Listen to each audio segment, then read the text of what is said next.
Assalamu alaikum. This is Kulsum Zehra, your mentor for the course of English grammar. In this lecture, we'll learn the use of some of the basic modal verbs. First of all, what are modal verbs? Modal verbs are the verbs that are different from normal verbs and that are used to give additional information about the function of main verb that follows them. Modal verbs usually have a variety of communicative functions in the sentence, and they are also called modal auxiliary verbs or modal auxiliaries. Some of the basic modal verbs are can and could, which we'll discuss in this lecture. Can is basically used to talk about something that is possible or allowed, or to show that somebody has an ability to do something. We use an infinitive with the can like do, see, run, etc. Examples of this modal verb can be: can you speak any foreign language? Or we can see the lake from our bedroom windows. Here in these examples we can see that we have used can to talk about something that is possible. The negative of can is usually cannot, and we can use it as I'm afraid I cannot come to the party. This shows that something is not possible, and so we have used cannot here. Usually to say that if somebody has an ability to do something, we can also use be able to in place of can, but can is more usual, as we are able to see the lake from our bedroom windows, but we usually say that we can see the lake from our bedroom windows.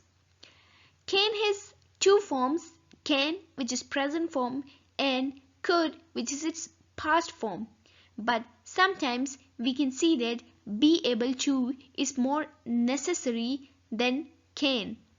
Let's compare these examples. I can't sleep, or I haven't been able to sleep recently. Another example could be Tom can come tomorrow, or Tom might be able to come tomorrow. Here we can see that we use can to talk about any ability or the ability to do something in general, while be able to is used to talk about a specific incident or a specific event where the person was able to do a certain job. Could is another modal verb which we mostly use with verbs like see, hear, smell, taste, feel, remember, understand, etc. For example, we had a lovely room in the hotel. We could see the lake.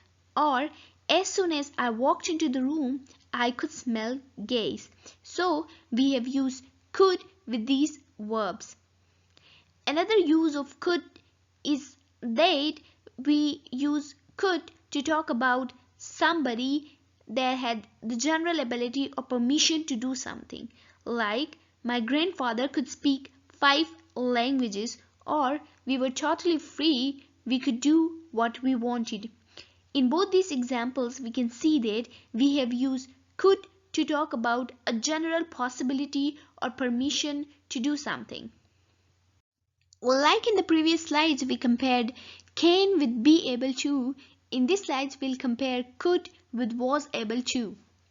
As we usually use could to talk about general ability, but to talk about what somebody did in a specific situation, we use was able to instead of could.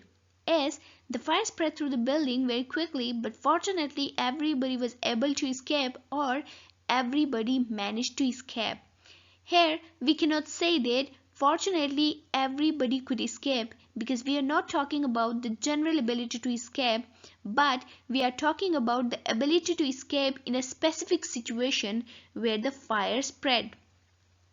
Similarly, we didn't know where David was, but we managed to find, or we were able to find him in the end.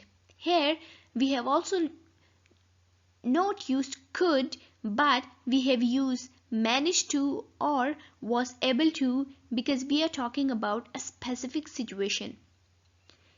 Similarly, Mike was an excellent tennis player when he was younger. He could beat anybody. Here we are talking about the general ability of Mike to play tennis.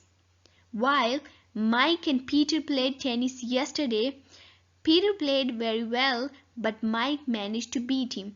Here we have used managed to beat him because we are not talking about general ability of Mike to play tennis, but we are talking about his ability to play tennis in a specific situation where he played tennis against Peter. Thank you so much. For more videos, do subscribe the channel.